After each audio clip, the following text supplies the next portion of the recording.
વિશ્વકર્મા નમસ્તે દર્શક મિત્રો, હું ડૉક્ટર જય પંચાલ આપની સમક્ષ આજના નમસ્તે ડૉક્ટર સાહેબ પ્રોગ્રામમાં હાજર છું અને આપ સર્વેનું હું સ્વાગત કરું છું. હું પોતે પેઇન મેનેજમેન્ટ એટલે કે દુખાવાના રોગોનો સ્પેશિયાલિસ્ટ છું અને આજના નમસ્તે ડૉક્ટર સાહેબ પ્રોગ્રામમાં આજે આપણે મ્યુકોરમાઇકોસિસના રોગ એટલે કે બ્લેક ફંગલનો રોગ જે અત્યારે મહામારી તરીકે ઘોષિત કરવામાં આવ્યો છે તેના વિશે ચર્ચા કરવાના છે. આપણા સર્વે માટે ખૂબ જ ગર્વની વાત છે કે આજે આપણી સાથે મ્યુકોરમાઇકોસિસ એટલે કે બ્લેક ફંગલના રોગ વિશે ચર્ચા કરવા માટે ખૂબ જ અનુભવી, નિષ્ણાત અને ખ્યાતનામ એવા ડૉક્ટર રાજેશ વિશ્વકર્મા સાહેબ હાજર થવાના છે. ડૉક્ટર રાજેશ વિશ્વકર્મા સાહેબને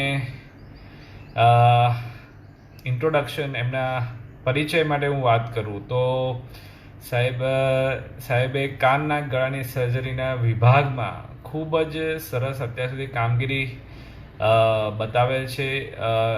રાજ્ય સરકાર લેવલે, ઇવન ભારત સરકાર લેવલે પણ સાહેબનું નામ ખૂબ જ ખ્યાતનામ છે. હું ડૉક્ટર રાજેશ વિશ્વકર્મા સાહેબને વિનંતી કરીશ કે આ લાઈવ વિડીયોમાં જોડાવા માટે રિક્વેસ્ટ મોકલે, જેથી કરીને આપણે મ્યુકોરમાઇકોસિસના રોગ અંગે ચર્ચા શરૂ કરી શકીએ. હું આપ સર્વે દર્શક મિત્રોને જણાવી દઉં કે આ જે ફેસબુક લાઈવ પ્રોગ્રામ આપણે કરીએ છીએ pride of Panchal Vishwakarma Facebook ગ્રુપના માધ્યમથી, એ માધ્યમ ઉપર એટલે કે ફેસબુક લાઈવ પ્રોગ્રામ આજે નમસ્તે ડૉક્ટર સાહેબ ચાલતો હોય તે દરમિયાન દર્શક મિત્રોને આ વિષય અંગે કોઈ ક્વેશ્ચન હોય, ક્વેરી હોય, મૂંઝવણ હોય તો તે કમેન્ટમાં અહીં લખી શકે છે અને આપણા એક્સપર્ટ ડૉક્ટર સાથેની ચર્ચા એટલે કે લગભગ 25-30 મિનિટની ચર્ચાના અંતે દર્શક મિત્રોએ અહીં કમેન્ટમાં લખેલી ક્વેરીઝ અને પ્રશ્નોનો જવાબ આપણે એક્સપર્ટ ડૉક્ટર પાસેથી મેળવીશું. હું જોઈ શકું છું કે ઘણા બધા દર્શક મિત્રો જોડાઈ રહ્યા છે. હું ડૉક્ટર રાજેશ વિશ્વકર્મા સાહેબને વિનંતી કરીશ કે ફેસબુક લાઈવના આ પ્રોગ્રામમાં આપણી જોડે જોડાવા માટે રિક્વેસ્ટ મોકલે. ડૉક્ટર રાજેશ વિશ્વકર્મા સાહેબ આપણી સાથે જોડાય એ દરમિયાન હું તમને ડૉક્ટર રાજેશ વિશ્વકર્માનો પરિચય આપી દઉં તો તેમણે 1994માં ગોલ્ડ મેડાલિસ્ટ સાથે કાનના ગળા સર્જરીના વિભાગમાં પોસ્ટ ગ્રેજ્યુએટ ડિગ્રી મેળવેલ છે. ડૉક્ટર રાજેશ વિશ્વકર્મા સાહેબ સિવિલ હોસ્પિટલ, અમદાવાદ સિવિલ હોસ્પિટલના કાનના ગળાની સર્જરીના વિભાગના ex head of the department છે. અત્યારે સાહેબ અમદાવાદની એપોલો હોસ્પિટલમાં કાનના ગળાની સર્જરીનો વિભાગ પણ સંભાળે છે. ડૉક્ટર રાજેશ વિશ્વકર્મા સાહેબનું મુખ્યત્વે ખ્યાતનામ નામ તેમના કોક્લિયર ઇમ્પ્લાન્ટ સર્જરી ના સ્કિલ માટે થયેલું છે. એમને ગુજરાત નહીં પરંતુ ઇન્ડિયા લેવલે કોક્લિયર ઇમ્પ્લાન્ટ સર્જરીના પાયોનિયર સર્જન તરીકે પણ જાણવામાં આવે છે. ઘણી બધી ઇન્ટરનેશનલ, નેશનલ મેડિકલ સાયન્ટિફિક કોન્ફરન્સીસમાં તેમણે ફેકલ્ટી તરીકે વર્કશોપ અને લેક્ચર્સ પણ બીજા બધા ડૉક્ટરોને આપેલા છે.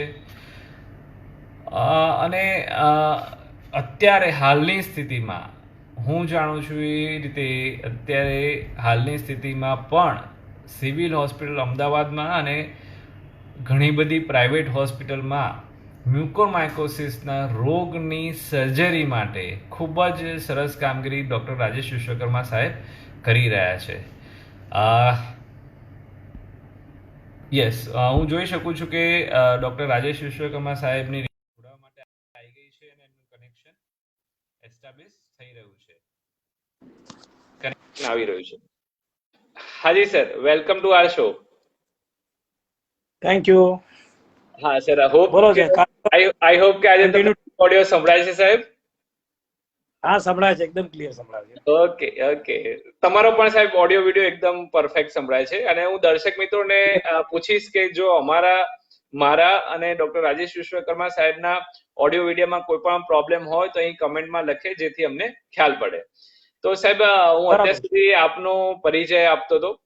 ઘણા બધા લોકો આપને જાણે છે, પણ મેં કીધું એકવાર પરિચય તમારો આપું તો એક આ વિષય અંગે રસ પણ લોકોનો રહે, અને મ્યુકોરમાઇકોસિસ જે અત્યારે મહામારી તરીકે જાહેર કરવામાં આવ્યો છે રોગ, તો તેના વિશે ઘણી બધી ગેરમાન્યતાઓ લોકોને હોય છે, મૂંઝવણો પણ હોય છે. તો એ કમેન્ટમાં લખીને અહીં મોકલશે તો એનો આપણે જવાબ પણ મેળવીશું.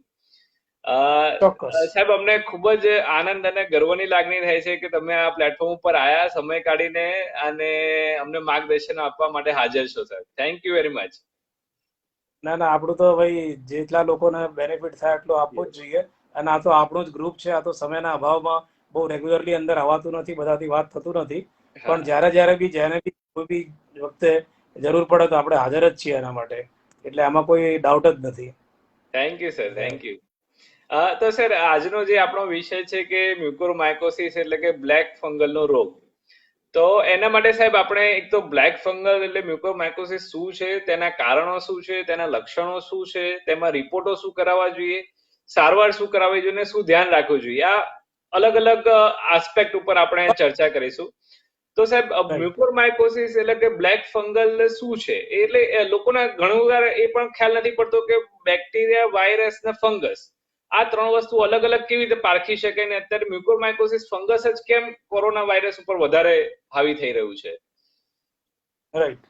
જો આપણે સૌથી પહેલા તો મ્યુકોરમાઇકોસિસ સમજવા માટે એ સમજવું બહુ જરૂરી છે કે મ્યુકોરમાઇકોસિસ છે શું, કેવી રીતે થાય છે, બરાબર, અને આપણે એના બચાવી કેવી રીતે શકીએ. હવે મ્યુકોરમાઇકોસિસ જે છે એ એક જાતની ફંગસ છે, બરાબર. ફંગસ એટલે આપણે સાદી ભાષામાં કહીએ તો ફૂગ છે, બરાબર. નોર્મલી આપણે નહીં, ઘરોમાં કોઈ બ્રેડ ભીની હોય અને ખૂણામાં મૂકી દો અને એની ઉપર પેલા ગ્રોથ થઈ જાય, એ ફંગસ હોય, બરાબર. તો એક જાતની આ ફંગસ છે. ફંગસની જુદી જુદી વેરાયટી હોય છે, બહુ બધી વેરાયટી હોય છે ફંગસની, અને એમાંથી મ્યુકોરમાઇકોસિસ એક ગ્રુપ છે, એ જુદી વેરાયટી છે. હવે નોર્મલી કોઈ બી માણસ જે છે એને સપોઝ કોઈ ઇમ્યુનિટી ઓછી થઈ હોય, બરાબર, લો ઇમ્યુનિટી વાળા કોઈ હોય, બરાબર, લો ઇમ્યુનિટી વાળું કોઈ હોય, જેને કે ડાયાબિટીસ હોય, કે જેનું કિડની ટ્રાન્સપ્લાન્ટ થયેલું હોય, કે રિનલ કે લીવર ટ્રાન્સપ્લાન્ટ થયેલું હોય, કે કઈ બીજી વસ્તુ હોય, કે કેન્સર હોય, આ બધા વ્યક્તિઓ જે લોકો થોડી ભારે દવાઓ ચાલતી હોય, એમના ડિઝીઝના કારણે ઇમ્યુનિટી ઓછી થઈ હોય, એવા બધા લોકોમાં આ પહેલા જોવા મળતી હતી, બરાબર. એવું નથી કે મ્યુકોરમાઇકોસિસ આજે નવી છે, પહેલાથી છે, પહેલા બી હતી, અને પહેલા અમે જે જોતા એ આવા પેશન્ટોમાં જ જોતા હતા, બરાબર. હવે મ્યુકોરમાઇકોસિસ અત્યારે વધી ગયું, એનો એકદમથી બધી વાતો આવી ગઈ, બરાબર. તો આ જે ફંગસની પહેલા એની ક્વોલિટી સમજવી કે આ ફંગસ ક્યાં ગ્રો થાય, કેવી રીતે ગ્રો થાય, અને કેવી રીતે આ આપણા શરીરમાં જાય, બરાબર. તો આ ફંગસ નોર્મલી આમ કોઈ ડ્રાય એરિયા હોય ત્યાં ગ્રો નથી થતું, બરાબર. આપણા ઘરોમાં જો જોઈએ તો ઘરનો જે કિચન વેસ્ટ હોય, આપણે શાકભાજી કાપીને બધું જે કચરો કાઢ્યો, બરાબર, બટાકા છોડ જે બી બધો કચરો હતો એ બધો એક ડોલમાં નાખ્યો, બરાબર, અને એ બીજા દિવસ કવર્ડ ના હોય કે સાફ ના થઈ હોય 2 દિવસ સુધી, તો એમાં ફંગસ ગ્રો થઈ જાય, બરાબર. એટલે ડેલી વેજીટેબલ વેસ્ટ ઓર વુડન વેસ્ટ જે વેટ હોય, બરાબર, તો એવામાં આવી ફંગસ ગ્રો કરે છે. અને એકવાર ફંગસ ત્યાં પછી એ ફંગસમાં શું છે કે થોડા નાના નાના સ્પોર્સ હોય, જે સ્પોર્સ આપણે સાદી ભાષામાં આપણે ઈંડા કહીએ, બરાબર. એટલે આ જે સ્પોર્સ હોય એ ત્યાં એમાં ફંગસનો ગ્રો થાય અને પછી હવામાં ઉડે, એનો ટ્રાન્સપોર્ટ કે ટ્રાન્સફર હવાના માધ્યમથી થાય, બરાબર. એટલે જે આ પેલા નહીં પોલન્સ હોય છે બધા ઝાડના, પછી ડસ્ટ પાર્ટિકલ, એની જેમ આ હવામાં ઉડતી હોય, અને એમાંય નોર્મલ વાતાવરણમાં હવામાં હોય છે, જ્યાં જ્યાં બી આ ફંગસ હોય હવામાં હોય, બરાબર. અને હવામાં હોય એટલે જરૂરી નહીં કે આપણે થઈ જાય, બરાબર. ધૂળ હોય તો એનાથી બધાને ક્યાં એલર્જી નહીં થતી, બરાબર. એટલે હોય એટલે એ શું છે કે શોધતું રહે જગ્યા, એવી જગ્યા જ્યાં કે ગ્રો કરી શકે. તો એવી જગ્યા જ્યાં ગ્રો કરી શકે એ જગ્યા જો આપણે પ્રોવાઈડ કરીએ તો એ ત્યાં તરત આવીને ઘર બનાવી દે, બરાબર, બરાબર.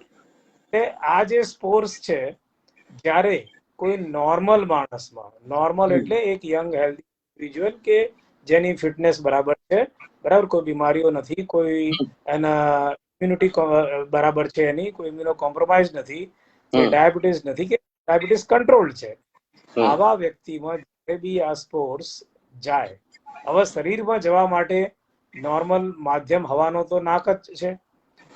જે હવા જે છે એ તો આપણે નાક દ્વારા જ લઈએ, એટલે નાકથી જે આ જે હોય, બરાબર, એટલા માટે સૌથી પહેલા નાકમાં જાય, હવાની સાથે નાકમાં આવે, અને નાકમાં આવીને અને નાકમાં બેસે, અને ત્યાં આગળ જો એને કોન્ડ્યુસિવ વાતાવરણ મળી જાય કે જ્યાં આગળ એ ગ્રો કરી શકે, તો જ ત્યાં ગ્રો કરે, તો બહાર ફેંકી જાય.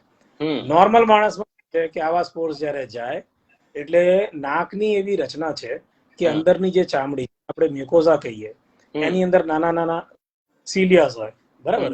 તો એ સ્પોર્સ જાય કે કોઈ એલર્જન જાય એટલે સિલિયાસ એને ધક્કો મારીને બહાર ફેંકી દે, બરાબર, કે ગાડી એને કઈ ખાવા પીવાનું મળે નહીં તો ગ્રો ના થાય, બરાબર.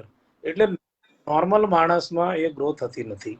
હવે આવી જ આ જ વસ્તુ જો કોઈ ઇમ્યુનો કોમ્પ્રોમાઇઝડમાં જાય, બરાબર, ઇમ્યુનો કોમ્પ્રોમાઇઝડમાં જાય, જેને નાકની અંદરની જે મ્યુકોઝા છે, સાયનસની જે મ્યુકોઝા છે, એની એ જે ચામડી એમાં થિકનેસ વધી ગઈ હોય, એટલે થોડી જાડી થઈ ગઈ, જાડી થઈ ગઈ કોઈ કારણસર, જેના કારણે આજે સિલિયરી એક્શન્સ બંધ થઈ ગયા હોય, એટલે આ સ્પોર્ટ્સ ત્યાં આવે ના શકાય, બરાબર, કે આ એને કોઈને ડિઝીઝ હોય, બરાબર, કે આજે બધી ઇમ્યુનો કોમ્પ્રોમાઇઝ ડિઝીઝ મેં પહેલા કીધી કે કેન્સર હોય, કે ટ્રાન્સપ્લાન્ટ થયેલો હોય, કે ડાયાબિટીસ બહુ વધારે હોય, બરાબર, કે આજમાં કોરોના હોય કે કોરોના થયા પછી, રિકવર થયા પછી એવી સ્થિતિ આપવું જોઈએ છે કે હમણાં આજે કોરોના વાયરસની એક ખાસિયત છે કે જ્યારે બી એ કોઈને ઇન્ફેક્ટ કરે છે તો આખા શરીરના અંદરની મ્યુકોઝલ લાઇનિંગમાં સોજો આવી જાય છે,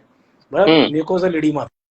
એટલે મ્યુકોઝલ ઇડીમા થાય એટલે આ સિલિયરી એક્શન્સ તો બંધ થઈ જાય, ઓછી થઈ જાય, બરાબર. શું કે જેને ડાયાબિટીસ હોય, બરાબર, તો એ કોરોના આ જે સ્પોર્સ ગયા તો ડાયાબિટીસ હોય એટલે એ ડાયાબિટીક જે મ્યુકોઝા છે, એક મ્યુકોઝા છે, એ એક બ્રીડિંગ ગ્રાઉન્ડ આપે છે, એને વિકાસવાની આપે, એને ઉપજાઉ ભૂમિ આપે છે, જ્યાં આગળ એ ગ્રો થઈ શકે, બરાબર. અને એવું જોવામાં મળ્યું છે કે કોરોના વખતે જે કોઈને કોરોના થાય કે એની ટ્રીટમેન્ટ દરમિયાન જેને ડાયાબિટીસ નથી એ લોકો બ્લડ શુગર વધી જાય છે, બરાબર, એટલે ડાયાબિટીસ થાય છે. ઘણા વાળા પેશન્ટ છે, ડાયાબિટીસ એકદમ અનકન્ટ્રોલ્ડ થઈ જાય છે, બરાબર.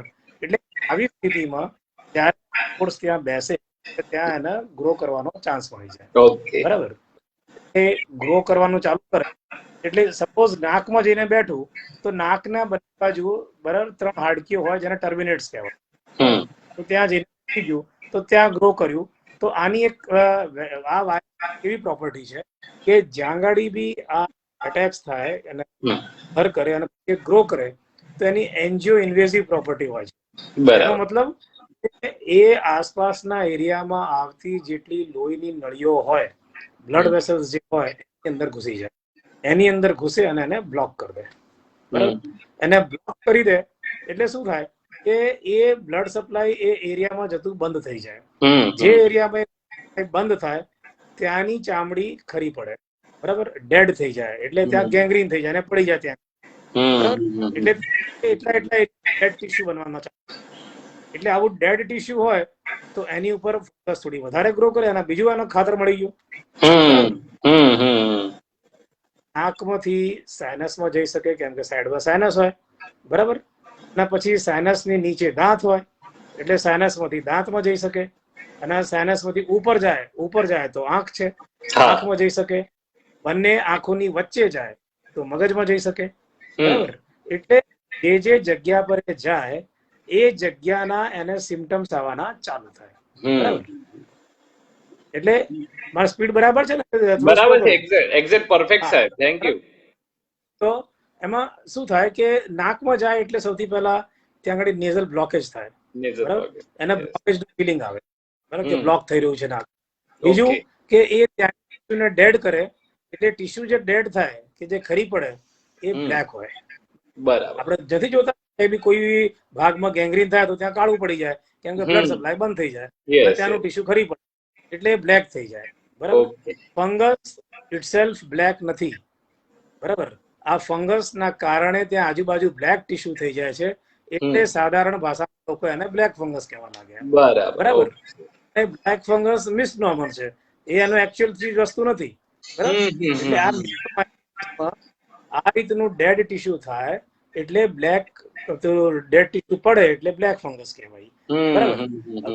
નાક બંધ થાય, નાકમાંથી કાળું કાળું કઈ પદાર્થ નીકળે, બરાબર, તો તમારે એલર્ટ જરૂર છે. એટલે નેઝલ બ્લોક થાય, નાકમાંથી બ્લેકિશ ડિસ્ચાર્જ આવે, કે પછી સાયનસમાં જાય એટલે સાયનસમાં દુખાવાનું ચાલુ થઈ જાય. જે સાયનસમાં જાય, ડાબી બાજુ ગયો તો ડાબી બાજુ દુખાવો થાય, ભારે લાગે, કેમ કે બ્લડ સર્ક્યુલેશન બંધ કરી દે. ઘણી વાર અહીંયા સોજો બી કરી કાઢે. બરાબર. એટલે એ થાય. અને જો નીચે જાય તો દાંત પર દબાવ પડે એટલે દાંતોમાં દુખવાનું ચાલુ થાય, કેમ કે દાંતના જે રૂટ હોય એને હલાવી દે. બરાબર. એટલે એ બાજુથી જયારે માણસ ચાવે તો એને બહુ દુખે, આવી ના શકે, અને પ્રોપર બહુ પેઇન થવા લાગે. એટલે ડેન્ટલ પેઇન થવા લાગે, સોજો આવી જાય, ગાલમાં દુખાવો થાય, કે પછી ઉપર જાય તો આંખ આવી જાય તો એમાં દુખાવો ચાલુ થાય. આંખમાં દુખાવો શરૂઆતમાં થાય, પછી જેમ જેમ એની મુવમેન્ટ પર અસર કરે તો આંખની મુવમેન્ટમાં પ્રોબ્લેમ થાય, આંખ હલી ના શકે, શરૂઆતમાં ડબલ દેખાય, પછી એકદમ ના દેખાય, ના લાગે, ટોટલ લોસ ઓફ વિઝન બી થઈ શકે.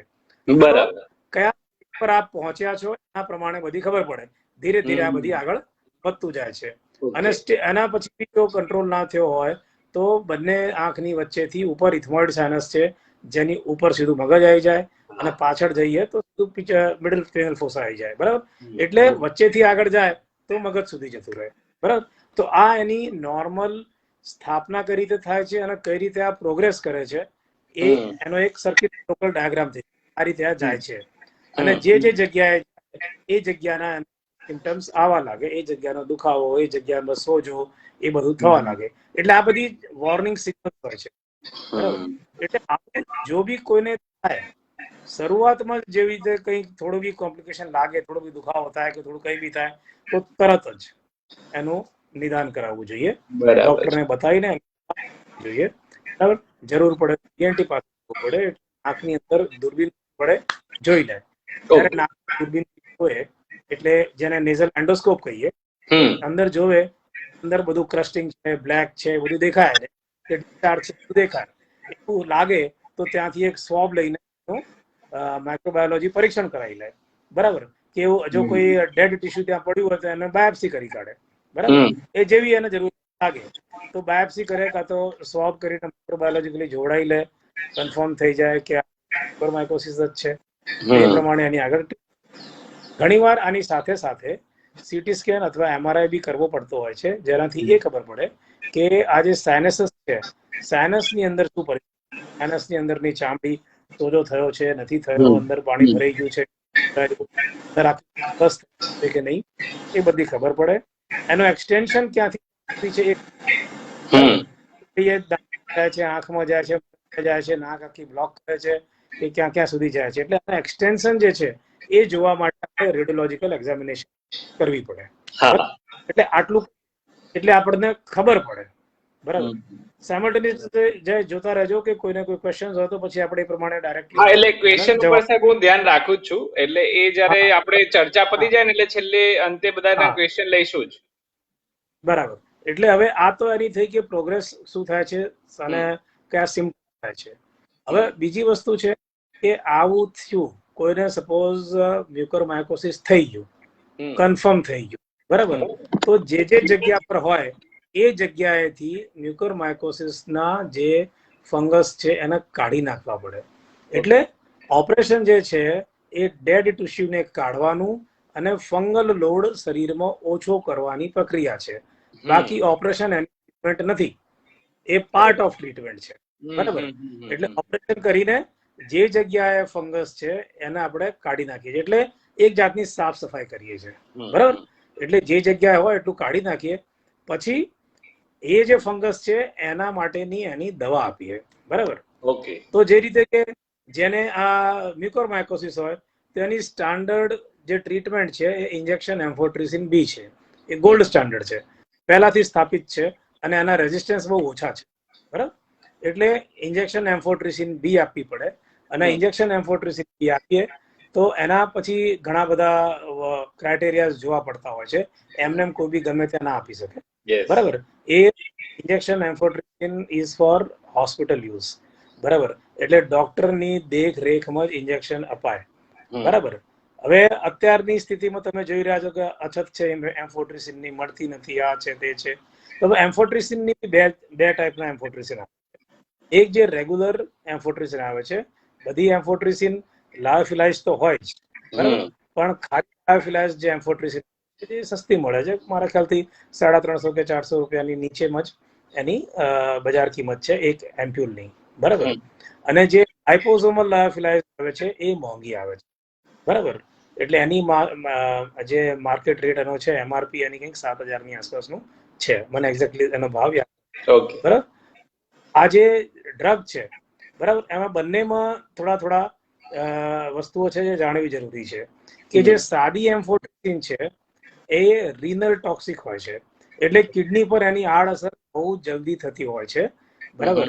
કેમ કે આખું મેટાબોલિઝમ કિડની, બરાબર. એટલે કિડની પર આડઅસર થાય તો એવું બી જોવા મળે છે કે જેવું તમે ચાલુ કરો 2-3 દિવસમાં એમનું સિરમ ક્રિએટિનિન હલી જાય, અનકન્ટ્રોલ્ડ હોય, અનઓબ્ઝર્વડ હોય, કોઈએ ધ્યાન ના આપ્યું હોય તો કિડની ફેલ પણ થઈ શકે. બધાની થાય છે એવું નથી, પણ એ થવાની રહે છે, બરાબર. અને બીજી જાતની લાઇપોઝોમલ જે છે, લાઇપોઝોમલ લાયોફિલાઇઝ જે છે, જે થોડી મોંઘી છે, એ દવા છે, એની અંદર કિડની પર અસર એની બહુ જ ઓછી છે, નગણ્ય છે, બરાબર. એટલે સેફ, કિડની માટે એકદમ સેફ છે. બહુ રેરલી જ ક્યાંક જોવા મળે કે એ આપવાથી કોઈને કિડનીમાં અસર થઈ, બરાબર. એટલે હવે જે સ્ટાન્ડર્ડ છે કે લાઇપોઝોમલ આપવાની, કેમ કે કિડની બી અમારે હાચવવાની હોય છે, બરાબર. પણ લાઇપોઝોમલ કમ્સ વિથ અ કોસ્ટ, બરાબર. હવે કોસ્ટ વધારે થઈ ગઈ એની. એનો જે ડોઝ છે, સાયન્ટિફિક ડોઝ છે, એ શું 5 મિલીગ્રામ પર કેજી બોડી વેટ હોય, બરાબર. હવે નોર્મલ માણસ, એક એવરેજ માણસનું આપણે વજન રાખીએ તો 70 કેજીસ થઈ જાય, બરાબર. તો 70 કેજીસ માટે તમારે 7 એમ્પ્યુલ આપવા પડે દરરોજના, બરાબર. 7 એમ્પ્યુલ એક બાટલા દ્વારા ચડાવવા પડે, બરાબર. એટલે એક દિવસની તમારી દવા જે છે એ લગભગ 35-40 થઈ જાય, બરાબર. એનો કોસ્ટ બહુ થઈ ગયો. અને એવા કેટલા દિવસ હોય સાહેબ? હા, એની બી સ્ટાન્ડર્ડ લાઈન એવી છે કે 3 to 6 વીક્સ ઓફ ટ્રીટમેન્ટ જોઈતી હોય છે. 3 વીક સુધી તો આપવી જ છે, અને 3 વીક પછી ફરી એનું ઇવેલ્યુએશન કરવું પડે કે એનો સીટી સ્કેન કરીએ અને બધું ક્લિયર હોય અને એવરીથિંગ ઇઝ ફાઇન, બરાબર. તો તમે એના ઓરલ પર શિફ્ટ કરી શકો, બરાબર. એ આ સ્ટાન્ડર્ડ લાઈન ઓફ ટ્રીટમેન્ટ. એટલે સાહેબ 3 વીક એટલે 21 દિવસના દરરોજના 35,000 લેખે. હા, 35 થી 40 જેવો પેલું તમે બ્રાન્ડ લો એ પ્રમાણે, બરાબર. એટલે કેટલો વધારે કોસ્ટ થઈ ગયો. એટલે દવાનો જ 10-12 લાખનો ખર્ચો થઈ જતો હોય. તમે જો એવરેજ કોઈને 4 આપવી પડે તો એટલો દવાનો ખર્ચો થઈ જાય, બરાબર. એટલે એ બહુ મોંઘી પડી જાય છે. એના માટે જ સરકારની જરૂર છે, બરાબર, કે સરકાર ગવર્મેન્ટ ટેન્ડર કરીને બધા જે રિડ્યુસ પ્રાઇસમાં લઈને લોકોને પ્રોવાઈડ કરે, અને અત્યારે એવું થઈ રહ્યું છે, બરાબર. એ તો આ તો એક વાત થઈ એની ટ્રીટમેન્ટની. એમ્ફોટ્રિસિન આપતી વખતે પેશન્ટનું પોટેશિયમ, મેગ્નેશિયમ, હાઇડ્રેશન આ બધું જોવું પડતું હોય છે. એ કન્ટિન્યુઅસ ઓબ્ઝર્વેશન કરતા રહેવું પડે છે, બરાબર.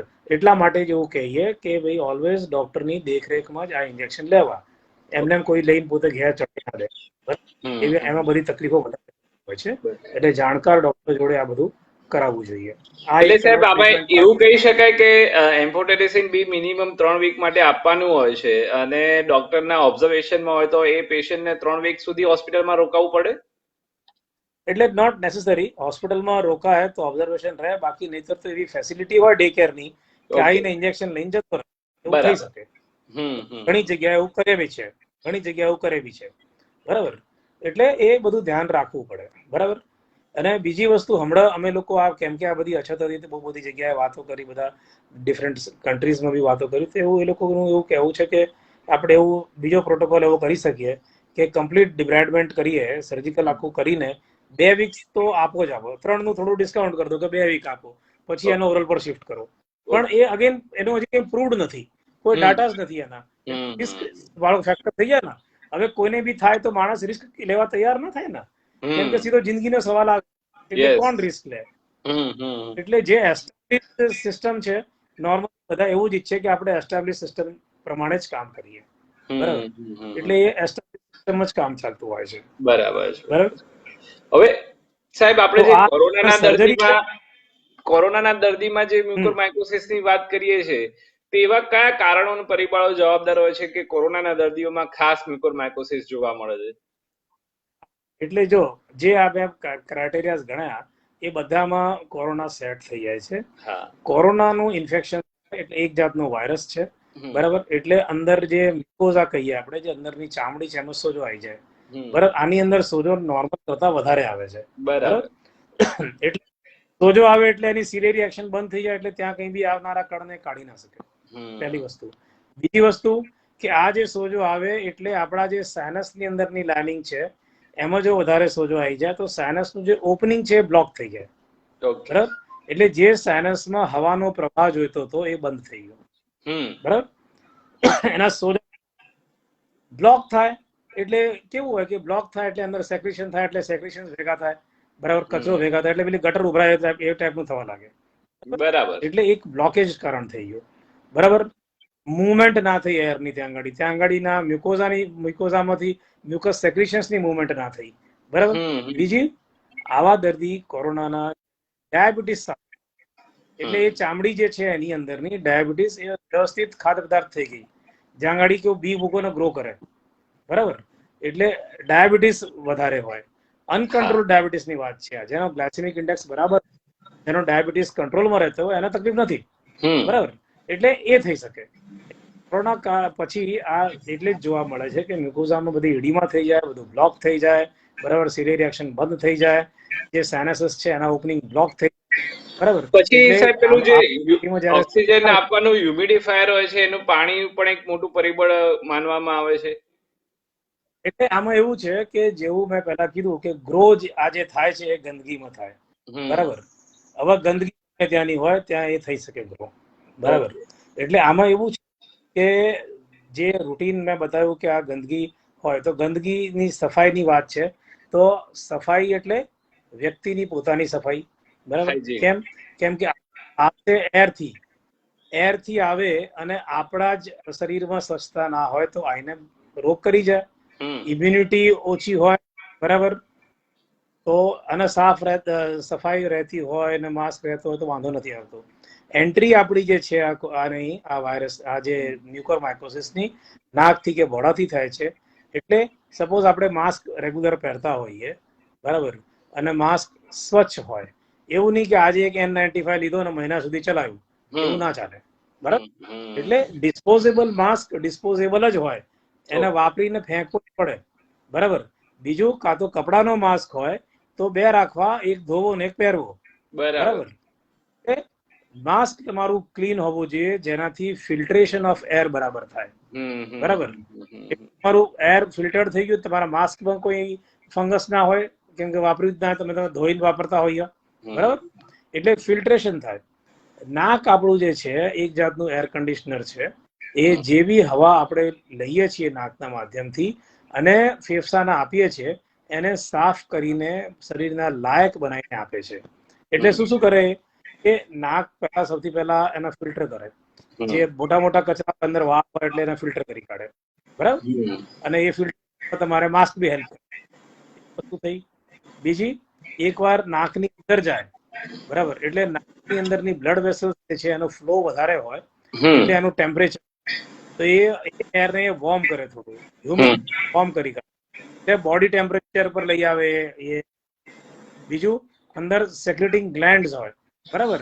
જે સેક્રેશન્સ કરતા હોય, મ્યુકસ સેક્રેશન, એટલે એ થોડું ભેજ આપે એને, એટલે થોડું વોર્મ, મોઇસ્ટ અને ફિલ્ટર્ડ એર એ પછી ફેફસાઓમાં અને લંગ્સ એ એરને ગ્રહણ કરે, બરાબર?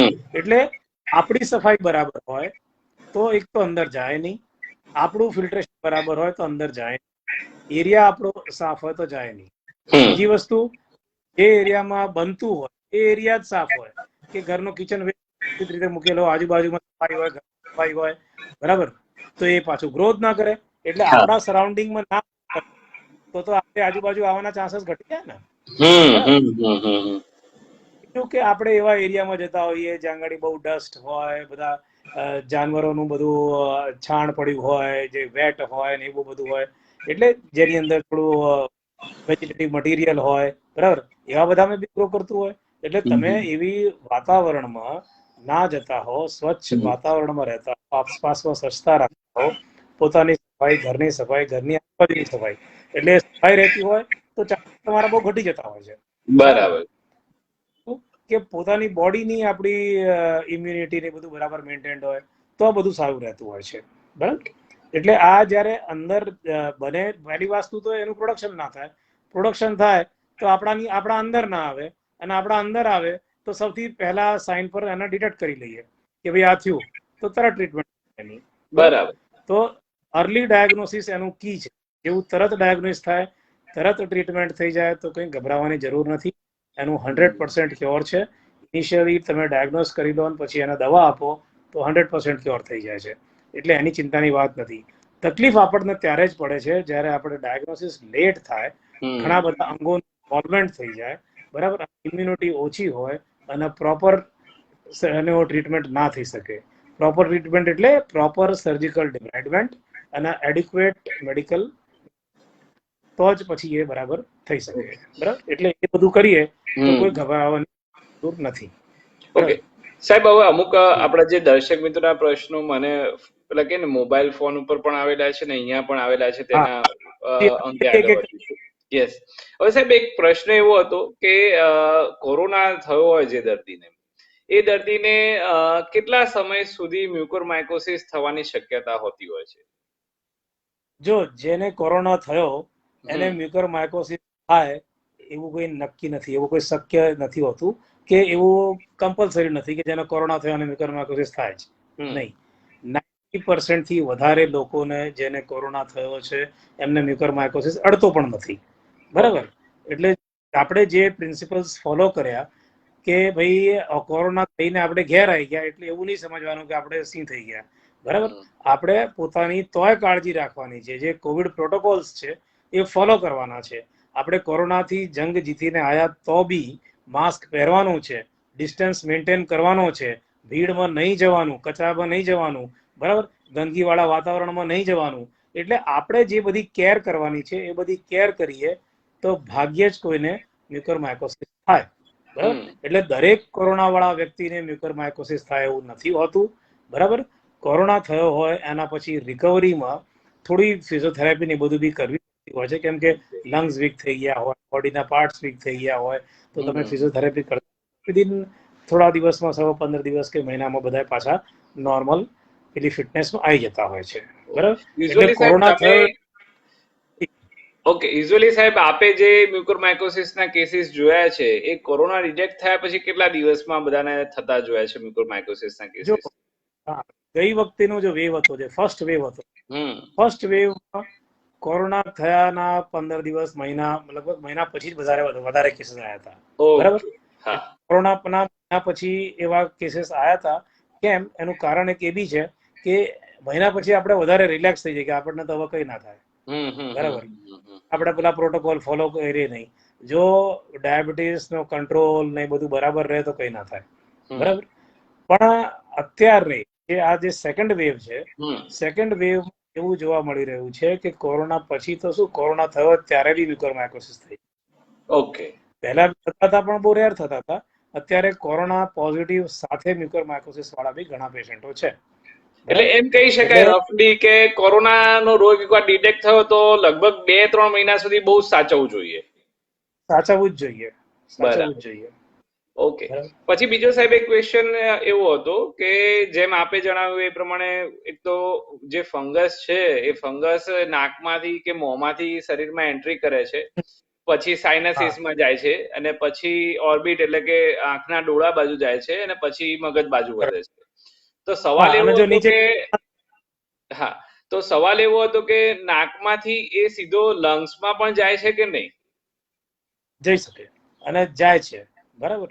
આમાં શું છે કે લંગ્સમાં, જેવું મેં પહેલા કીધું કે જે એર જતી હોય, આપણે જે શ્વાસોશ્વાસની આપણી પ્રક્રિયા છે તો એ તો નાકના માધ્યમથી જાય છે ને. એટલે સ્પોર્સ નાકમાં બેઠા હોય તો હવાની સાથે સાથે લંગ્સમાં પણ જઈ શકે. બરાબર, નાકથી લઈને લંગ્સ સુધીની આખી મ્યુકોઝા એક જ છે. બરાબર, એટલે એ ત્યાં જઈ શકે. બરાબર, પણ નોર્મલી જે સ્પોર હોય એનું થોડું એક મિનિમલ પણ થોડું વજન હોય, અને એકવાર નાકની પ્રક્રિયા ડિફેન્સની એવી છે કે નાક એને રોકી લે પહેલા. ઓકે, બરાબર, નાક રોકી લે, પણ એટલે ત્યાં આગળ સેક્રિશન્સ હોય, ફ્લુઇડ હોય, મ્યુકોઝા હોય, એટલે એને પકડી લે. બરાબર, અને નાકથી લંગ્સ સુધી જવાનો કોઈ સીધો રસ્તો નથી, એક કર્વ છે આખો. બરાબર, એટલે નાકમાં જાય એક પેરાબોલિક કર્વ છે આખો. એટલે નાકમાં આમ અંદર જઈને પછી આના ટર્મિનેટ્સ માંથી થઈને ઉપર થઈને વળીને પછી આમ નીચે જવાનું હોય છે. એટલે અહીંથી પડે ત્યાં સુધી એ પકડાઈ જાય ક્યાંક ને ક્યાંક. બરાબર, એટલે ત્યાં સુધી પહોંચે ઓછા પહોંચી શકે. ઘણા એવા હોય કે નાકથી શ્વાસ જ ના લેતા હોય, મોઢેથી જ લે લે, એના આસાન થઈ જાય, ઈઝી પડે એના માટે. બરાબર, એનું જે જ કામ કરવું જોઈએ, શ્વાસ નાકથી લે. બરાબર, જે શ્વાસ નાકથી ના લેતો હોય, મોઢાથી લેતો એના વધારે એવા ચાન્સીસ થઈ શકે કે લંગ્સમાં જાય. બરાબર, કેમ કે એવા પેશન્ટો બી અમારી પાસે આવે છે કે એને કોરોના થયો અને પછી એને આ મ્યુકર થયો, નાકમાં થયો અને સાથે લંગ્સમાં બી થયો છે. બરાબર, એવા બી આવતા હોય છે. જો લંગ્સમાં થાય, બરાબર, મ્યુકર જે આ ફંગસ છે એ આ બધું બાયપાસ કરીને પહોંચી ગયું. બરાબર, તો લંગ્સમાં થાય તો લંગ્સના જે ફેફસાની જે એલ્વેલાઈ હોય, એની જે સેલ હોય એ બહુ જ ડેલિકેટ હોય. બરાબર, એટલે ત્યાં ફંગસ થાય તો એ લંગ્સનો પાર્ટ ડિસ્ટ્રોય કરી કાઢે, એ લંગ્સના પાર્ટને ડેમેજ કરી કાઢે. એવું બી થાય કે જેટલો પાર્ટ ડેમેજ કર્યો હોય એટલો કાર્ડિયોથોરેસિક સર્જનની મદદ લઈને એ પાર્ટ કાઢી નાખવો પડે અને દવા આપવી પડે. બરાબર, એટલે જે તે અંગમાં જાય તે અંગના ડોક્ટર સાથે રાખીને આખી ટીમ વર્ક કરીને કામ કરવું પડે. બરાબર, કે ભાઈ હવે અમે હોઈએ તો એપોલો અમારી ટીમમાં કેવું છે કે ઇન્ટેન્સિવ કેર સ્પેશિયલિસ્ટ હોય, ઇન્ફેક્શન સ્પેશિયલિસ્ટ હોય. બરાબર, અમે ENT સર્જન હોઈએ, ન્યુરો હોઈએ, ઓપ્થેલ્મોલોજિસ્ટ હોય, ઓરલ મેક્સિલોફેશિયલ સર્જન હોય, પ્લાસ્ટિક સર્જન હોય. જેની જેવી જરૂરિયાત એ ટાઈપના સ્પેશિયાલિસ્ટ ભેગા થઈને ટીમની જેમ કામ કરે ત્યારે જ એનો કમ્પ્લીટ આવે. બરાબર છે. હવે સાહેબ બીજો એક ક્વેશ્ચન એવો હતો કે મ્યુકોરમાઇકોસિસ થયો હોય તો કયા કયા કેસોમાં સર્જરી કરવી જ પડે અને કયા કયા કેસોમાં સર્જરી વિના પણ એની સારવારથી મટાડી શકાય? જો મ્યુકોરમાઇકોસિસ થાય તો ડિટેક્ટ જેટલું પહેલા થાય એટલું વહેલા ખબર પડે. જે મેં કીધું કે મ્યુકોરમાઇકોસિસ થયો અને જે અંગને અફેક્ટ કર્યો, ખાલી નાકમાં ગયું અને ટર્મિનેટને જ એફેક્ટ કર્યું છે, બાકી સાયનસ વાયનસ બધું નોર્મલ છે, તો ટર્મિનેટનો એટલો પાર્ટ જે ગેંગ્રીનસ થઈ ગયો કે ડેમેજ એટલો કાઢી નાખો. બરાબર, અને પછી દવા આપો તો કોઈ વાંધો નથી. બરાબર, સાયનસની ચામડીઓમાં થઈ ગયું તો ખાલી સાયનસની અંદરની મ્યુકોઝા છે, એન્ડોસ્કોપી કરી ડિબ્રાઇડ કરી કાઢીએ એને, એટલે એટલું ડિબ્રાઇડમેન્ટ કરી દઈએ તો ચાલે. બરાબર, જો દાંત ઇન્વોલ્વ થઈ ગયા હોય તો પછી દાંત કાઢવા પડે, જબડું ઇન્વોલ્વ થઈ ગયું તો એ કાઢવું પડે. એ તો જે ઇન્વોલ્વ થયું અને એને ડેડ કરી દીધું એટલું જ કાઢવું પડે. એટલે મિનિમલ સર્જરી કરવી જોઈએ જેટલું જલ્દી આઈડેન્ટિફાય થાય. એટલે જ્યારે પણ સાહેબ એક સાદી ભાષામાં કહીએ કે મોં કે નાક કે આજુબાજુના ભાગમાં જ્યાં પણ ફંગસ ચોંટ્યું એ ભાગે સર્જરીથી કાઢવું જ પડે કે દવાથી પણ એકલું નીકળી જાય? ના, કાઢવું જ પડે. ઓકે, કેમ કે સ્પોર્સ જે છે એનો બીજું સાયન્સ સીધું કન્સેપ્ટ છે કે આ જે નાક છે કે સાયનસ છે એ તો કેવિટી છે, એક ઓપન કેવિટી છે, પણ ત્યાં ફંગસની કોલોની ગ્રો કરે. બરાબર, એટલે ગ્રો કરે તો ત્યાં દવા થોડી ને પહોંચે. દવા તો બ્લડ વેસલ્સથી જ પહોંચવાની છે. સાચી વાત છે. એટલે જે કેવિટી હોય એમાં તો જવાની નથી આ. એટલે કેવિટીમાં ગ્રો થયેલી કોલોની એ આખી કાઢી નાખવી પડે અને પછી દવા આપવી પડે. ઓકે, એટલા માટે. પછી સાહેબ એક ક્વેશ્ચન એવો અહીંયા પૂછ્યો છે કે વેક્સિનના 2 ડોઝ લીધા પછી થવાની પોસિબિલિટી હોય? વેક્સિન લીધા હોય કે ના લીધા હોય, વેક્સિન તો આપણે કોરોનાના લીધા છે, મ્યુકોરમાઇકોસિસનો તો વેક્સિન લીધો નથી. બરાબર, વેક્સિન થી એનો કોઈ સંબંધ નથી. વેક્સિન લેવાનો સૌથી મોટો ફાયદો એ છે કે તમારે કોરોના ના થાય. બરાબર, કોરોના ના થાય એટલે આ બધી જે અંદરની મ્યુકોઝા એડીમા થવું અને બીજી બધી જે પ્રોબ્લેમ છે એ બધી એમને ના થાય. બરાબર, વેક્સિન લો તો તમે ઇનડાયરેક્ટલી બચો છો. બરાબર, મ્યુકોરમાઇકોસિસની નથી, એ કોરોનાની વેક્સિન છે. બરાબર, કેમ કે વેક્સિન હોય કે ના હોય લો ઇમ્યુનિટી વાળાને મ્યુકોરમાઇકોસિસ એમ બી થાય છે. બરાબર. પછી સાહેબ એક ક્વેશ્ચન એવું છે કે ઇન્ડસ્ટ્રીયલ ઓક્સિજન જે વપરાય, મેડિકલ ઓક્સિજનની જગ્યાએ ઇન્ડસ્ટ્રીયલ ઓક્સિજન વપરાય, એની કોઈ સાઈડ ઇફેક્ટ ખરી આ બાબતે? જો આ જેટલી બધી વસ્તુઓ આવે છે, બરાબર, છાપા બધું આવે છે ને, ઘણા બધા તારણો બધા લોકો પોતે બેઠા બેઠા વિચાર કરીને બનાવતા રહેતા હોય છે. એનો કોઈ વિજ્ઞાનમાં એનો કોઈ રોલ નથી, બરાબર. એટલે અમે પેલા છે ને સ્કૂલમાં ભણતા ને, તો અમારા એક એવો સેન્ટેન્સ આવતો કે એક શિકારી હોય જે જંગલમાં જઈને શિકાર કરે, અને બીજા શિકારી હોય કે ઘરમાં બેઠા બેઠા શિકાર કરે. એટલે એ લોકોને આમ ચેર, બરાબર, કે ખુરશી પર બેઠા બેઠા શિકાર કરે કે મેં હું ગયો ગીરમાં, ત્યાં હું સિંહને જોઈને આવ્યો, એના પકડીને આવ્યો, બરાબર. એટલે whatever you think may not be true, બરાબર. એટલે બધી વસ્તુઓ નથી, દરેક વસ્તુઓ વિજ્ઞાનના તરાજુમાં તોલાઈને બરાબર પરખીને થવી જોઈએ. સ્વચ્છતા ક્રાઇટેરિયા છે, સ્વચ્છતા રાખવી તો સૌથી જરૂરી છે. એટલે જે તમે કીધું કે ઓક્સિજન માસ્ક હોયો નહીં, ક્યાં, એ તો ખોટી વસ્તુ જ છે ને. ઓક્સિજન માસ્ક કોઈ બી હોસ્પિટલ હોય, આઈસીયુ હોય, તો આઈસીયુ ની ગાઈડલાઇન્સ હોય, બરાબર. એ ગાઈડલાઇન પ્રમાણે એવું છે કે એકનું માસ્ક બીજાના નથી લગાડવું, દરેકનું માસ્ક ક્લીન હોય, એ બધી ડિસ્પોઝેબલ આઇટમો છે. તો તમે એ બધા ક્રાઇટેરિયા ફોલો કરો છો એવું માનીને ચાલીએ છીએ, બરાબર. ગાઈડલાઇન ફોલો કરો તો કઈ થાય, એના પછી કઈ લેવા દેવા જ નથી એનાથી, બરાબર. કે હ્યુમિડિટી, તો હ્યુમિડિફાયરમાં જે નોર્મલ ગાઈડલાઇન્સ પ્રમાણે ડિસ્ટિલ વોટર નાખવામાં આવે છે પેકેટ ખોલીને, બરાબર. હવે ડિસ્ટિલ વોટર ની જગ્યાએ તમે નળનું પાણી નાખો કે ગટરનું પાણી નાખો, તો એ તો બધી ખોટી વસ્તુ છે ને. એટલે એ કોઈ નથી કરતું. નોર્મલી જે કરવું જોઈએ એ કરો પછીની વાત છે. એટલે નોર્મલી એવું કરો તો કઈ થતું નથી, બરાબર. અને એવું કઈ ગ્રો થતું નથી, બરાબર છે. એ તો ગ્રો કરતું નથી. એટલે ઇન્ડસ્ટ્રીયલ ઓક્સિજન હોય કે નોર્મલ, એવા પેપર આવ્યા છે હમણાં કે ઇન્ડસ્ટ્રીયલ ઓક્સિજનના વધારે થયું હોય, પણ એ તો પર્સન્ટેજ નો બધો ખેલ છે કે કેટલા પર્સન્ટેજ આમાંથી ઓક્સિજન છે, પેલા સપ્લાયમાં કેટલા પર્સન્ટેજ છે, પેશન્ટની બોડીમાં કેટલી રિક્વાયરમેન્ટ છે. જે મેડિકલ સુપરવિઝન થવી જોઈએ, એ આપણે ઘર બેઠા બેઠા ડોક્ટર થઈ ગયા છીએ, અને આપણે જેમ મન ફાવે એમ ટ્રીટમેન્ટ કરીએ છીએ, આપણે પોતાને જ હાર્મ કરીએ છીએ, બરાબર. બધા કોરોનામાં મેં જોયું કે એક જણા કોઈને સપોઝ સ્ટીરોઇડ આપી, બરાબર. હવે સ્ટીરોઇડ ના લીધે એડીમાં ઓછો નોર્મલી, બરાબર. પણ સ્ટીરોઇડ નો ઇનડિસ્ક્રિમિનેટ યુઝ થાય, બરાબર. કોઈને જેટલો ડોઝ જોઈતો એના કરતા બહુ વધારે આપો, બરાબર. એનું ડાયાબિટીસ થઈ શકે, એને જે ડાયાબિટીસ હોય એનું કંટ્રોલ્ડ થઈ જાય, બરાબર. સ્ટીરોઇડ આપણા કેમ કે બધી આ કંટ્રોલ્ડ ડ્રગ્સ નથી, એટલે કોઈ ગમે ત્યાંથી લઈ શકે ને કોઈ ગમે ઓવર ધ કાઉન્ટર ડ્રગો થઈ ગઈ છે બધી, બરાબર. એટલે જો પ્રોપરલી ડોક્ટરની દેખરેખમાં, પ્રોપર ડોઝમાં, માત્રામાં, પ્રોપર સમય પ્રમાણે આપવામાં આવી હોય, એવી કોઈ આડઅસર થતી નથી, બરાબર. આખા યુરોપમાં, અમેરિકા બધી વપરાય, પણ મ્યુકોરના ત્યાં બહુ ઓછા છે, પણ બહુ ઓછા છે, બરાબર. કેમ કે બધા ક્રાઇટેરિયા એક ડોક્ટરના પ્રિસ્ક્રિપ્શને મળી નથી, બરાબર. એક ડ્રગ નો સાઈડ ઇફેક્ટ થઈ જાય, બરાબર. બીજું કે પ્રિસ્ક્રિપ્શન ના વાપરી શકો. આપણા ત્યાં શું થાય કે એક રમણભાઈને એક પ્રિસ્ક્રિપ્શન લખીને આપ્યું કે આ દવા તમારે લેવી, તો આખું ગામ પર પોતે દવા લઈને ખાઈ લે છે, બરાબર.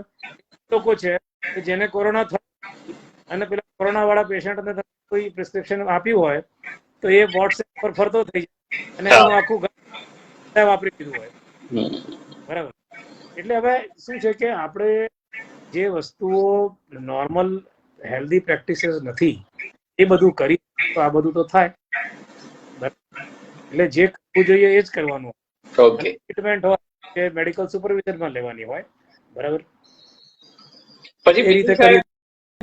આપણે મ્યુકોરમાઇકોસિસ ને ચેપી રોગ કહી શકાય? શું? મ્યુકોરમાઇકોસિસ ને ચેપી રોગ કહી શકાય? એનાથી એક પેશન્ટમાંથી બીજા માણસને ટ્રાન્સફર થાય? ના થાય.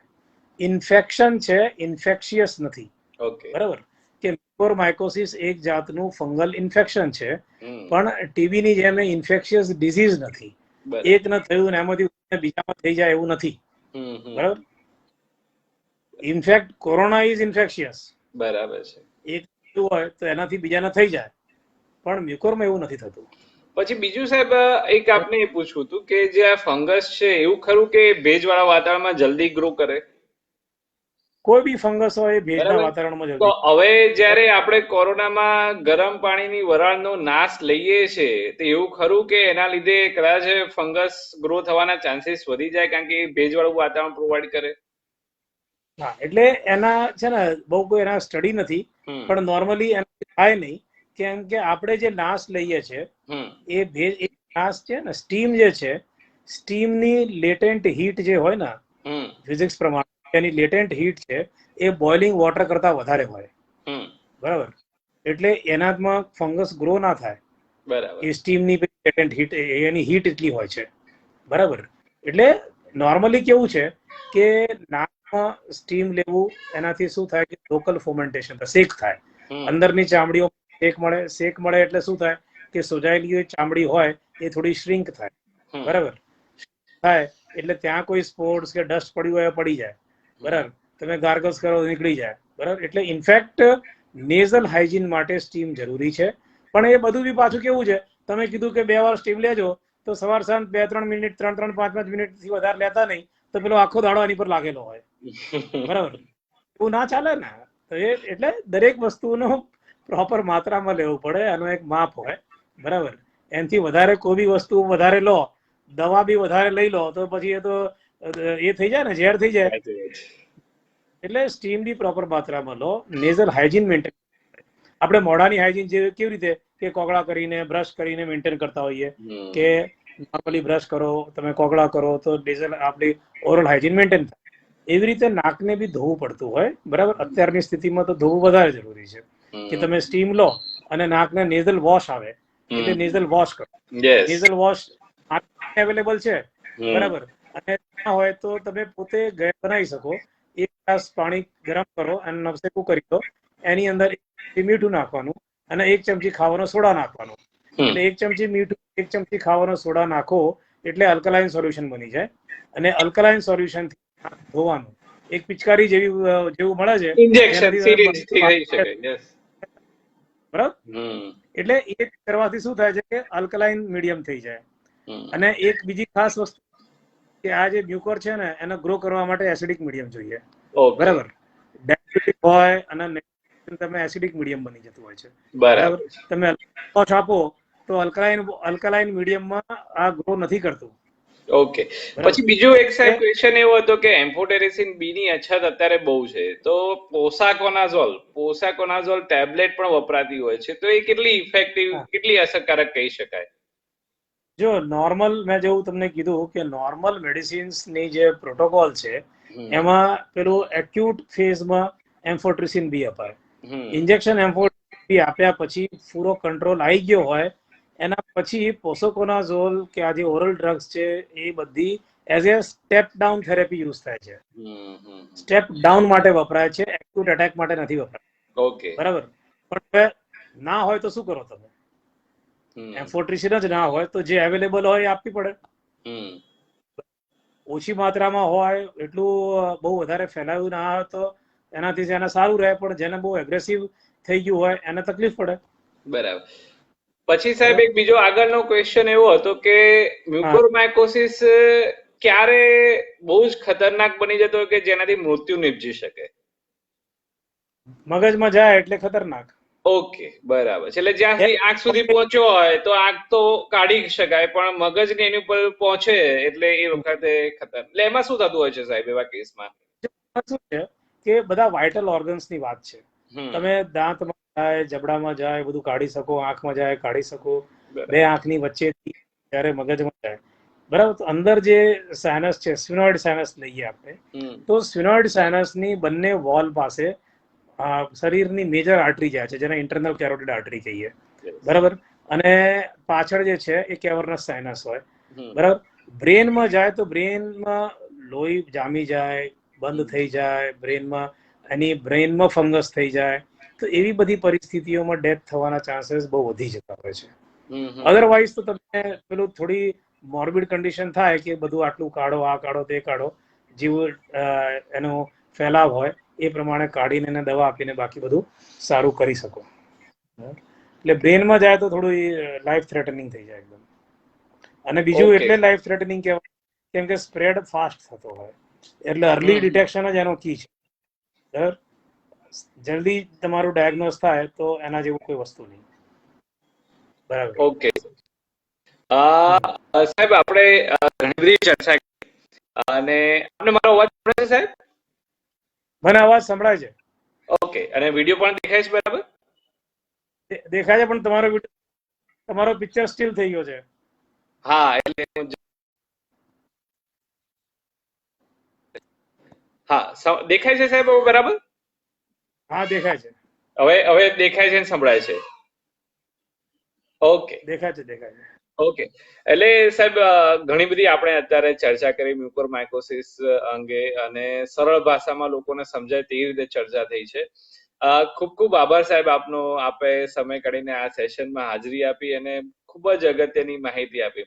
હવે સાહેબ એક છેલ્લો જતા પહેલા એક ક્વેશ્ચન કે અત્યારે સફેદ ફંગસ, વ્હાઈટ ફંગસ પણ દેખાવા મળી છે, એના વિશે સાહેબ થોડુંક 2-4 મિનિટ વાત થઈ જાય.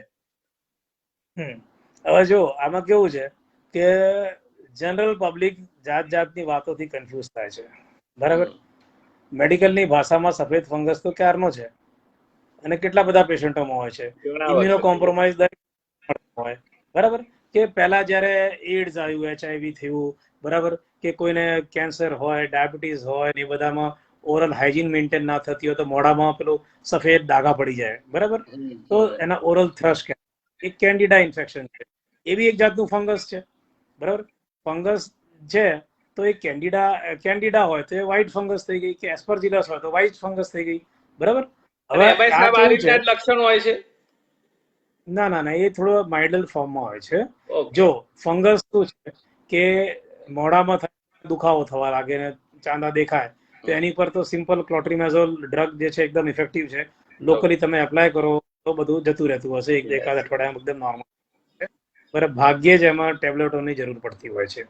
બીજું કે આપણે જે એલર્જીક સાઇનસાઇટિસ થતા લોકોને, કે એલર્જી નાકમાં મસા હોય ને એલર્જી થતી હોય, જેને બહુ એલર્જી રહેતી હોય ને એને મસા થઈ ગયો હોય, એવા લોકોને સાયનસમાં ત્યારે ફંગસ થતા હજી બી થાય છે. બધા એ જ્યારે એસ્પરજીલસ હોય એ બી વ્હાઈટ હોય, એટલે વ્હાઈટ ફંગસ કરીને એના ચર્ચામાં બધી આવી ગઈ છે. તો આ બધી તો નોર્મલ જ હોય. બીજું લંગ્સમાં જે ઇન્ફેક્શન થતા એલર્જીના લીધે એ બી એસ્પરજીલસ જ આવતી. બરાબર, એટલે એ બી વ્હાઈટ ફંગસ જ હોય. એ તો કયા અંગને કયું ડિઝીઝ પકડે છે એના પ્રમાણે હોય, પણ એવું કંઈ એ તો રૂટીન વસ્તુ હતી, એમાં કંઈ બહુ ગભરાવા જેવી નથી. એ એવી લીથલ નથી. મ્યુકોરમાઇકોસિસ લીથલ છે, નોટ ટ્રીટેડ. પેલું બી તમે ના જ ટ્રીટ કરો તો વધે, પણ એ એટલું ફેલાતું બી નથી ફાસ્ટ.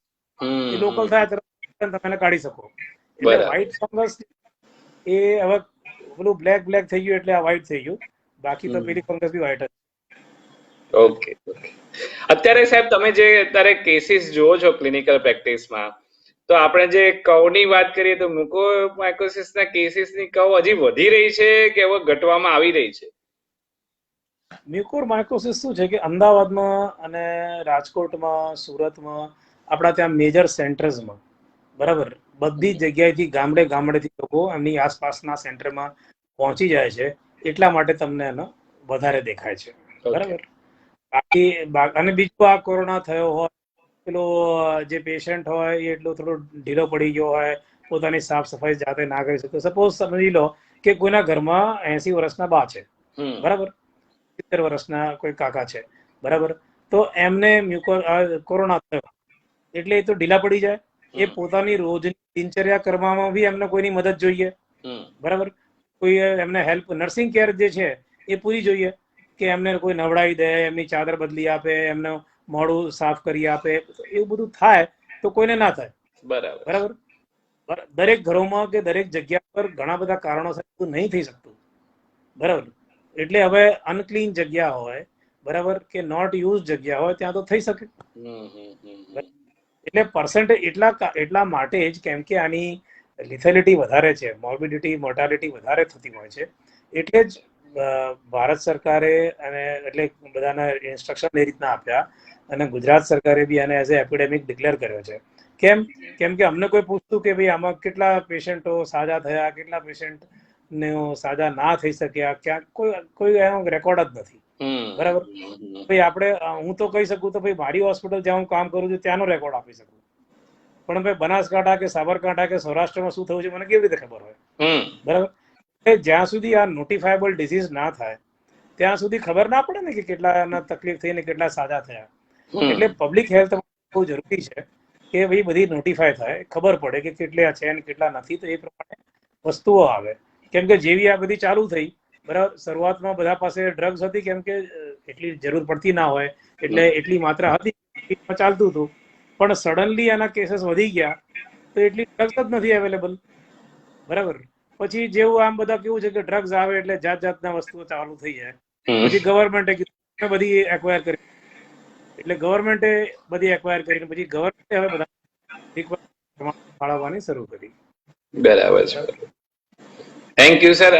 બધા જ લગભગ ક્વેશ્ચન આન્સર બધાને મળી ગયા છે અને ખરેખર ખૂબ જ લાભદાયી આપનું માર્ગદર્શન નીવડશે. સાહેબ, આપણે રજા લઈએ પહેલા આપનો કોઈ ખાસ મેસેજ આપણા સમાજના જે જોઈ રહ્યા છે એમને આપવા માંગતા હોય સાહેબ આપ? જો ખાસ તો મેં જે કીધું કે નોર્મલ કોઈ બી વ્યક્તિએ ડિઝીઝ ફ્રી રહેવા માટે, મ્યુકર હોય કે કોવિડ હોય કે કોઈ બીજી બીમારી હોય, બરાબર, સ્વચ્છતા પર સૌથી વધારે ધ્યાન રાખવું જરૂરી છે. અને જે સેફટી પ્રોટોકોલ્સ કે જે સેફટી નિયમો છે એ બધા ફોલો કરવા. બરાબર. એટલે પોતાની સફાઈ, પોતાના અંગોની સફાઈ, પોતાના ઘરની સફાઈ, પોતાના ઘરની આજુબાજુની સફાઈ, બરાબર. સમાજમાં જે બધા જે જગ્યાએ આવું થતું હોય બધાને એને એજ્યુકેટ કરો અને સફાઈ પર ખાસ ધ્યાન રાખો. પછી સફાઈ તો છે, પછી પોતાની સેફટી બી લેવી પડે. બરાબર. એટલે પોતાની સેફટી માટે વેક્સિન લો. એવું ઘણા લોકોના આડી અવડી વિચારો આવે છે કે વેક્સિન થી આ થાય, એવું કંઈ નથી હોતું. બરાબર. બધાએ વેક્સિન લેવી જ જોઈએ, લેવી જ જોઈએ. જ્યાં સુધી 70-80% માણસો ગુજરાત ને ભારત વર્ષમાં નહીં લઈ લે વેક્સિન ત્યાં સુધી કોરોના રહેશે જ. બરાબર. એટલે વેક્સિન લેવું બહુ જરૂરી છે. બીજું, પોતાના સેફટી પ્રોટોકોલ્સમાં જે માસ્ક છે, ઘણા શું છે કે કઈ નહીં, હવે માસ્ક તો પહેરીએ નથી તો મને તો કોરોના થઈ ગયો હવે મને ના થાય, એવું નથી હોતું. વેક્સિન લીધા હોય તોય થાય, કોરોના થયો હોય તોય થાય. બરાબર. એટલે આપણા જે સેફટી પ્રોટોકોલ્સ છે એ ખાસ ધ્યાન રાખવાના. હાલની પરિસ્થિતિમાં એવી સ્થિતિ છે કે લોકોના ધંધાને બધું બહુ અસર પડી છે. બરાબર. અને સરકાર બધી જગ્યાએ ના પહોંચી વળે. બરાબર. એટલે એક જ એનો સેન્ટેન્સ છે કે સરકાર ના પહોંચી શકે તો સહકાર કરવો, એકબીજાને હેલ્પ કરવી અને એકબીજાને હેલ્પ કરી પોતે સેફ રહે. આટલું મારું કહેવું છે. એકદમ સાચી વાત છે. થેન્ક યુ વેરી મચ સાહેબ. ફરીથી આવી રીતે કોઈ ઈએનટી સબ્જેક્ટ નો વિષય હશે તો આપને આમંત્રણ આપીશું ને આપ ટાઈમ કાઢીને હાજરી આપશો તો અમે ખૂબ જ આનંદિત અનુભવીશું. થેન્ક યુ વેરી મચ સાહેબ. થેન્ક યુ જય. Thank you. બાય. તો આપ